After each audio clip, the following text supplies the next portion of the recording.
Tuntung Laut, warisan alam untuk Indonesia. Keanekaragaman hayati Indonesia seolah tak pernah ada habisnya untuk kita telaah setiap saatnya. Terbujur dari barat hingga ujung timur Indonesia, beribu jenis tumbuhan dan hewan dapat kita temui, mulai dari orang-utan hingga maleo. Untuk itulah memenuhi undangan dari Aset 1 Filter Rantau, kali ini tim ekspedisi Rimba Nusantara PEP Channel akan melakukan peliputan keanekaragaman hayati pelestarian tuntung laut di pesisir pantai Pusung Putus, Pusung Cium, dan Pusung Ujung Tamiang. Hal ini dilakukan untuk mengetahui populasi tuntung laut.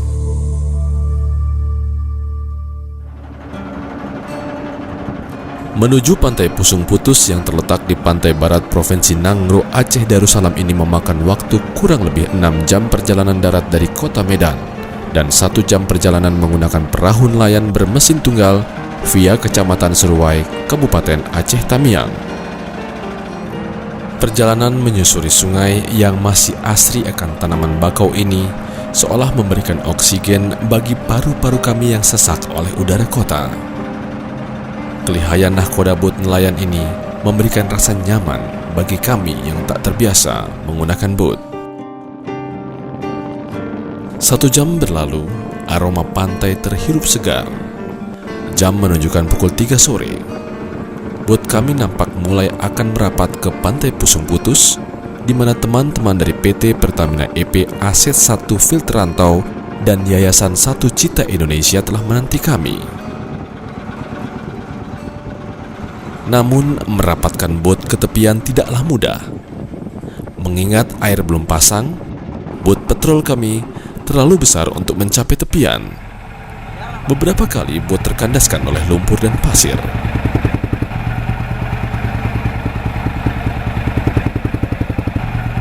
Masuknya lumpur ke mesin dan tersangkutnya baling-baling di lumpur sering mengakibatkan nahkoda kapal harus turun memperbaiki mesin kapalnya.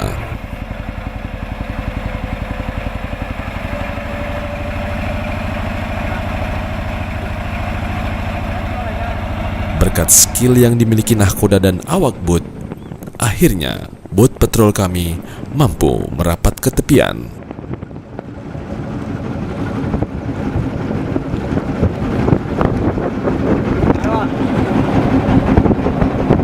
Disambut sapa dan senyum Pak Bakar, akhirnya bot kami merapat ke pantai Pusung Putus. Awas, hati-hati Bang.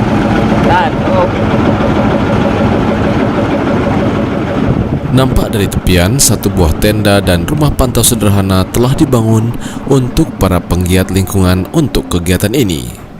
Kesederhanaan yang tak menyurutkan niat tim kecil ini untuk menyelamatkan lingkungan.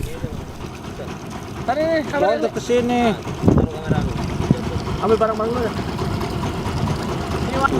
Apa? Untung, 2 malam dah. Kenapa? Malam. Dapat malam ya? Ya. Belum lipat. Lapar. Disinilah sejak tanggal 20 hingga 30 Desember 2013, para peneliti dari LSM 1 Cita Indonesia melakukan penelitian dan pengamatan tuntung laut. Mereka adalah Yusuryono, Joko Guntoro, Hakim, dan Pak Bakar yang selama 10 hari tinggal dalam satu tenda dan gubuk sederhana ini. Kegiatan penelitian pengawasan sendiri adalah mengikuti pola naiknya tuntung laut ke pantai, yang biasanya pada malam hari. Namun, karena hujan yang deras setibanya kami di lokasi, upaya pencarian tuntung laut di malam pertama kami tidaklah membuahkan hasil, karena tuntung tidak menyukai pasir yang basah akibat hujan.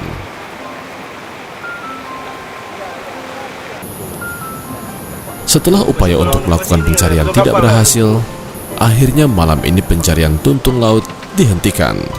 Aktivitas kami pun lebih terpusat di camp. Makan malam yang diselingi canda menjadi pelepas kejenuhan. Boleh lah. Ranjau Pak, sedikit-sedikit ranjau. Hingga larut malam, memeluk kami dalam dinginnya. Ya itulah ya bahasanya ini hak veto ya kan.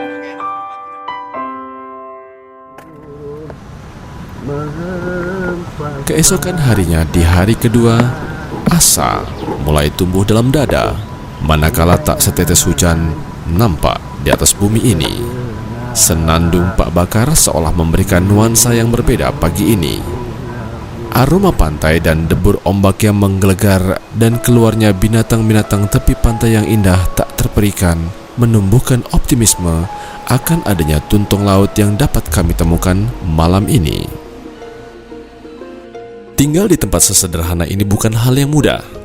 Setiap hari berbekal beras, mie instan dan bumbu dapur seadanya, mereka melakukan penelitian.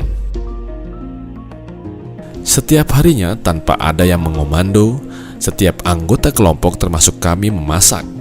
Mulai dari memasak air untuk minum, hingga memasak makanan untuk santap siang, pagi maupun malam. Keterbatasan bahan makanan tidak pernah menjadi kendala, karena ketersediaan laut yang kaya akan ikan membuat kami selalu tergoda untuk memancing ikan sekedar untuk lauk, atau sekedar membunuh waktu luang kami di siang hari. Mana sih? Ini kemana? Mali. Sini gue yang narik ah. Diam, jujur. Wow. Biar jangan itu tarik lagi ya, tarik lagi. Foto, kendor. Angkat. Angkat. Mantap. Angkat. Sama tuh kayak tadi. Mantap Mali.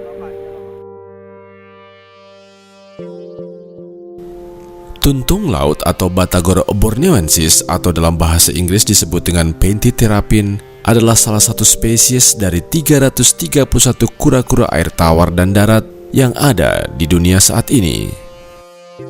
Tuntung laut tersebar di Aceh, Sumatera Utara, Riau, Semenanjung Malaysia, dan Kalimantan. Karena rasa telurnya yang enak, banyak warga masyarakat yang memburunya. Kata orang telurnya lumayan enak, tapi saya belum pernah, dan itu yang sebenarnya membuat populasi semakin menurun. Ukuran telurnya rata-rata 9-10 cm gitulah. Rata-rata betinanya memiliki jumlah telur sekitaran 12 sampai 24. Rata-rata, tapi ada 1-2 kasus yang di bawah 10 pun ada. Yang lebih dari 24 ada. Tapi itu kasus di Malaysia, kalau di Indonesia kita belum pernah. Terutama di sinilah kita belum pernah. Belakangan karena perburuan tahun sekitar dekade 90-an, 80-90-an, itu kan seperti yang saya sebutkan tadi bahwa konsumsi telurnya itu masif. Masih tiap musim bertelur, masyarakat mengambil telur. Nah, itu terjadi kepunahan-kepunahan di tingkat lokal.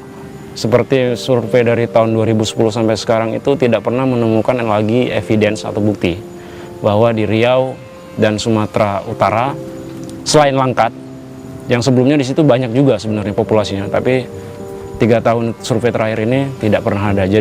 Dan di Kalimantan hanya beberapa titik. Artinya memang terjadi kepunahan di tingkat lokal.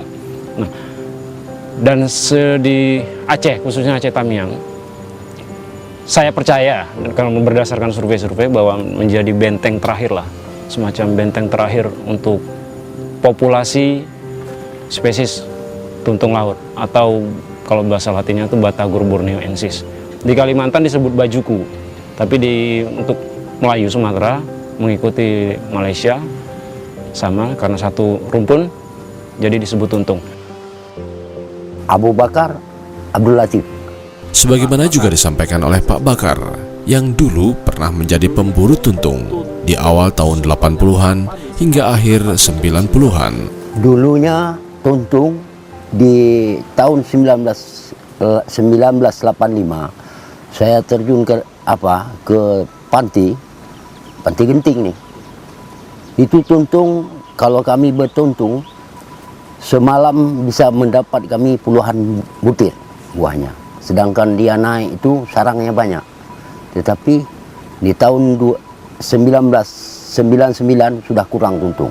Disebabkan pengambilan tuntung termasuk pengambilan induknya. Tuntung laut adalah kura-kura air tawar dan darat yang memiliki usia yang panjang dengan bentuk yang sangat unik, baik jantan maupun betinanya.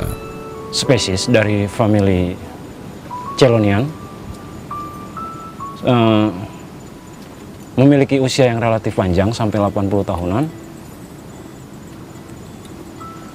memiliki karapas maksimal rata-rata sekitar 60 cm, beratnya sekitar yang sudah pernah kita timbang itu sampai sekitar 24 kg, paling berat itu ya. Jantannya cukup menarik sebenarnya, warnanya merah, putih, oranye, dan garis-garis hitam.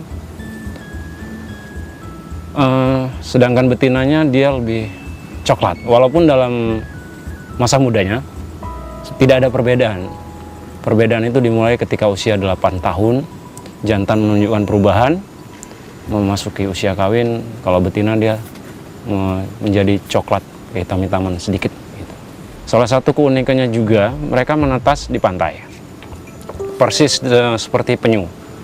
Tetapi kemudian setelah menetas, mereka kembali ke hutan bakau, dan setelah itu mereka menghabiskan sisa usianya di hutan bakau, yang memiliki salinitas 0-1%.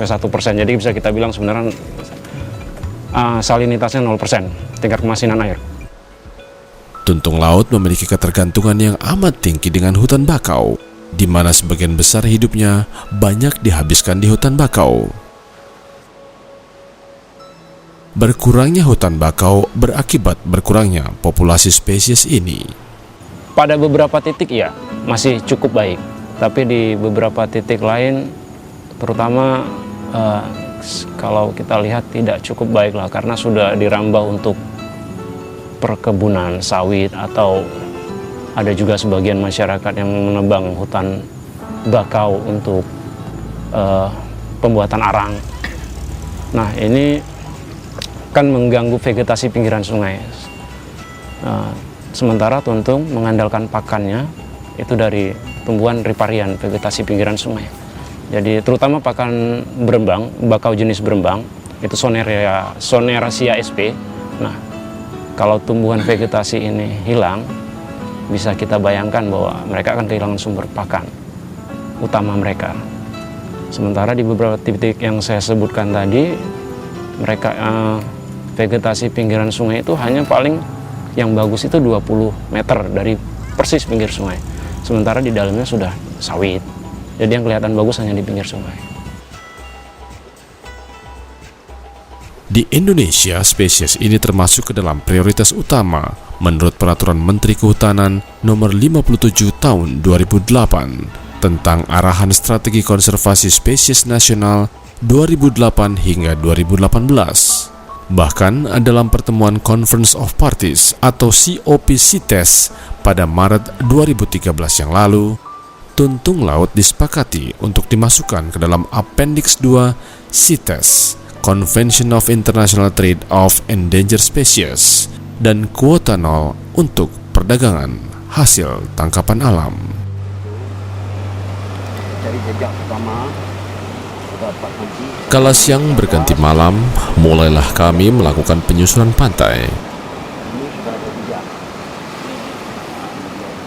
Pasir yang kering dan waktu pasang yang ideal membuat tuntung laut naik di saat yang tepat. Ya, kita tengok turunnya. Ini turunnya nih. Dan perjuangan kami pun tidak sia-sia. Tepat tengah malam, kami berhasil menemukan tuntung laut. Ya, ini dapat naik ya. Ini sedang naik nih. Nanti kita harus menunggu. Inilah tuntung laut yang dijadikan objek penelitian oleh Yayasan Satu Cita. Tuntung laut berbeda dengan kura-kura, di mana tuntung mempunyai kaki renang yang berkuku seperti kura-kura, serta memiliki kepala yang kecil yang disembunyikan di dalam karapasnya apabila ada gangguan. Tuntung betina berukuran lebih besar daripada jantan. Dia akan ke pantai bila mana tiba saatnya untuk bertelur.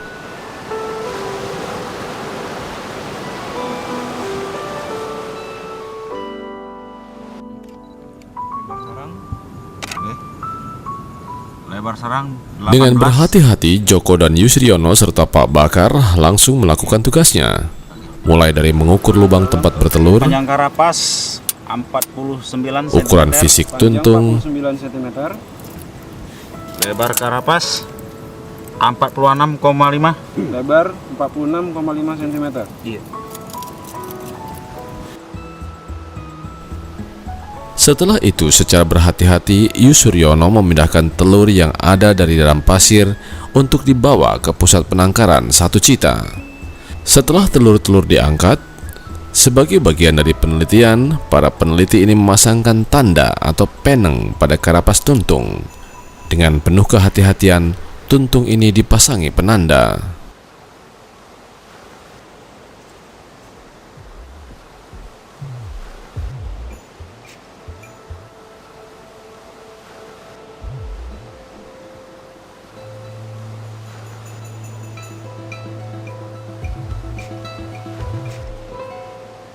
Setelah semua prosesi diselesaikan, dengan berat hati kami pun harus berpisah dengan tuntung laut ini. Hingga entah kapan kita dapat menjumpainya kembali.